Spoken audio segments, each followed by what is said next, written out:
Comic book origins. 1938. Charles Addams first introduced the Addams Family in the New Yorker cartoons in 1938, but it wasn't until 1954 that the mysterious Thing appeared. In these early depictions, the character was never clearly shown. Instead, readers saw ominous warnings like, "Beware of the Thing," posted around the Addams mansion, leaving its appearance entirely to the imagination. This ambiguity was intentional, designed to tease audiences with the idea that something strange and possibly monstrous lurked just out of sight. Occasionally, Addams sketched fragments, a disembodied arm, a hand reaching around a doorway, or even multiple limbs hinting at a larger body. These scattered glimpses suggested that Thing might once have been a complete creature, though Addams never defined its form. By avoiding a fixed identity, he gave the character an aura of mystery and comic tension. What exactly was this Thing, and why did the Addamses treat it so casually? Over time, the concept crystallized into the hand-only version that audiences know today, but the early comic book origins emphasized uncertainty, humor, and the family's casual acceptance of the bizarre, setting the stage for Thing's transformation into one of pop culture's most iconic side characters. The 1964 sitcom version. When the Addams Family hit television screens in 1964, Thing finally became a consistent on-screen presence. Instead of a shadowy, unseen figure, he was reimagined as a disembodied hand that would emerge from ornate boxes, jars, and other convenient hiding places around the Addams mansion. This choice solved a practical problem. Showing a full monster might have limited the comedy, but a mysterious hand popping out at the perfect moment was both funny and unsettling. Ted Cassidy, who also played the towering butler Lurch, often portrayed Thing by squeezing his hand through concealed openings in furniture and props. On occasions when Lurch and Thing appeared in the same scene, other crew members filled in.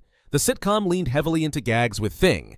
He would hand over letters, strike matches to light Gomez's cigars, or offer a handshake to unsuspecting guests who usually recoiled in horror. The writers also teased out his personal life. Ladyfingers, a female hand, appeared briefly as a love interest, while one tongue-in-cheek family photo even depicted Thing's parents.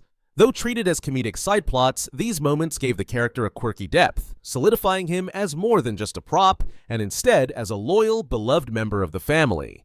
Thing's role in the Addams Family. Beyond his mysterious origins and comedic entrances, Thing established himself as an indispensable member of the Addams household. He wasn't a pet or a servant, but rather a trusted companion who seamlessly blended into the family's daily life. Gomez relied on him constantly, whether to fetch the morning mail, strike a match for his cigar, or deal cards during a game. Morticia depended on him too, allowing Thing to hold her yarn while she knitted or to flip records on the phonograph. Grandmama even challenged him to arm wrestling contests, treating him as a worthy opponent despite his single limb. To outsiders, Thing's sudden appearances were often shocking. A hand sliding out of a box to shake theirs tended to leave visitors trembling. Yet for the Addamses, this was simply normal life. The family's affection for him was obvious, particularly in Morticia's frequent line, "Why, thank you, Thing," spoken with genuine warmth. His expressive gestures, subtle finger taps, and improvised sign language conveyed loyalty, humor, and even sarcasm. More than a gag, he represented the Addams' theme of unconditional acceptance, where even a severed hand could find love, belonging, and purpose. The 1990s film transformation. With the release of The Addams Family, 1991, and Addams Family Values, 1993, Thing underwent a major reinvention. No longer confined to emerging from boxes or furniture, he became a fully mobile, agile hand capable of running, leaping, and even skateboarding through the Addams mansion. This evolution was made possible through a mix of practical effects and clever camera work. Magician Christopher Hart performed the role, using his extraordinary dexterity to give Thing a unique personality without ever speaking. Hart wore a tight blue sleeve over his arm so it could be digitally erased, leaving only the severed hand visible on screen. The result was both seamless and groundbreaking for its time, allowing Thing to scurry across tables, type furiously on keyboards, and interact with objects in ways the sitcom could never attempt. Fans quickly embraced this version, praising his newfound agility and comic timing. Some of the original television writers criticized the choice, arguing that too much visibility ruined the mysterious charm of the box gag. Yet, audiences overwhelmingly preferred the upgrade, and the film cemented Thing as a dynamic character in his own right rather than just a recurring gimmick. Later adaptations and variants. After the success of the early 90s films, Thing's mobile, independent style carried into other adaptations. In 1998's Addams Family Reunion, he continued scurrying across sets with the same lively presence, though the film itself received mixed reviews. Around the same time, the new Addams Family television reboot on Fox Family reintroduced Thing for a new generation. This time, the role was performed by magician Stephen Fox, who followed in Christopher Hart's footsteps, ensuring the character retained his dexterous, animated charm. Beyond live action, Thing also evolved in animated adaptations. In the 2019 and 2021 animated films, the design took a playful twist. He sported accessories like a wristwatch with a blinking eyeball and even a glove, injecting more comedic personality into his silent role. These versions leaned into visual gags, exaggerating his movements for younger audiences while still keeping him recognizable as the loyal family hand. Each adaptation built on the original foundation, whether mysterious, comedic, or action-oriented, while maintaining his role as both helper and friend. The consistency of Thing's presence across decades highlighted his enduring popularity, proving that even as styles and technologies changed, audiences never tired of watching a severed hand steal the spotlight. Netflix's Wednesday, Season 1. When Netflix launched Wednesday in 2022, Thing returned with his darkest and most realistic look yet. Played by magician Victor Dorobantu, the character was brought to life through a combination of prosthetics, makeup, and green screen effects. Unlike previous clean versions, this incarnation was stitched and scarred, resembling a hand that had survived countless injuries, with visible seams giving him a Frankenstein-like quality. Within the story, Gomez sends Thing to watch over his daughter after she transfers to Nevermore Academy.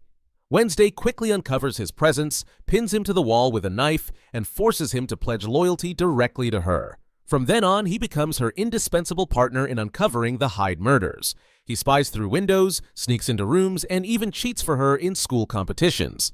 The show also explores his vulnerability, most notably when Laurel Gates stabs him in a shocking attack that nearly kills him. Uncle Fester revives him with a jolt of electricity, reinforcing both his fragility and resilience. This version of Thing balances comic relief with high emotional stakes, showing him not just as a quirky sidekick, but as Wednesday's closest ally, willing to risk everything for her survival and success. Isaac Knight connection and origins. Season 2 of Wednesday revealed a dramatic twist in Thing's history. He was once part of Isaac Knight, a Nevermore student and close friend of Gomez Addams. Known by the nickname Slurp for his zombie-like manner, Isaac devoted his life to curing his sister, Francoise, from the Hyde affliction. Obsessed with finding a cure, he built a dangerous experimental machine powered by rare abilities. To fuel it, he tricked Gomez into using his electrokinesis, concealing that the process would cost him his life. Morticia uncovered the truth at the last moment. In a desperate attempt to protect Gomez, she sabotaged the device, severing Isaac's right hand during the struggle. The lab exploded, killing Isaac and leaving Gomez permanently drained of his powers. Against all odds, Isaac's severed hand survived, animated by the lingering energy of the failed experiment. Taken in by Gomez and Morticia, the hand became family to them, eventually named Thing. This revelation reframed Thing not just as comic relief, but as a tragic figure rooted in Gomez's past and Morticia's choices. Isaac's return and betrayal. Decades later, Isaac Knight returned in Season 2 in a grotesque new form. Revived through occult science and sustained by a mechanical heart, he set out to reclaim the hand that had once been his. For a time, he even reattached Thing, briefly regaining the strength he had lost. But his ambitions extended far beyond reunion. Isaac sought to finish the machine that had destroyed him, this time using Pugsley's emerging electrokinesis as fuel. To break Wednesday's will, he buried her alive beneath the skull tree, forcing Enid to unleash her full alpha werewolf form in a desperate rescue. Isaac also manipulated Tyler and Francoise into his schemes, twisting their struggles for his own goals. In the climactic battle, Thing broke free of Isaac's control and turned against him, ripping out the mechanical heart that sustained him. Isaac perished once more, and his infernal machine collapsed in flames. The betrayal cemented Thing's independence. No longer a remnant of Isaac's past, but a loyal ally who chose the Addams family over his origins. The fallout and Season 2 finale. Isaac's defeat left the Addams family, and Nevermore changed forever. Enid, having fully transformed into her alpha form, could not revert back and fled into the northern forests, leaving her fate uncertain.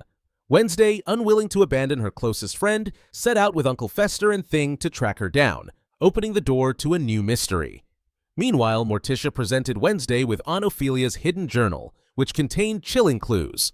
And later, a glimpse revealed Ophelia alive, scrawling "Wednesday must die" on the walls of her hidden chamber.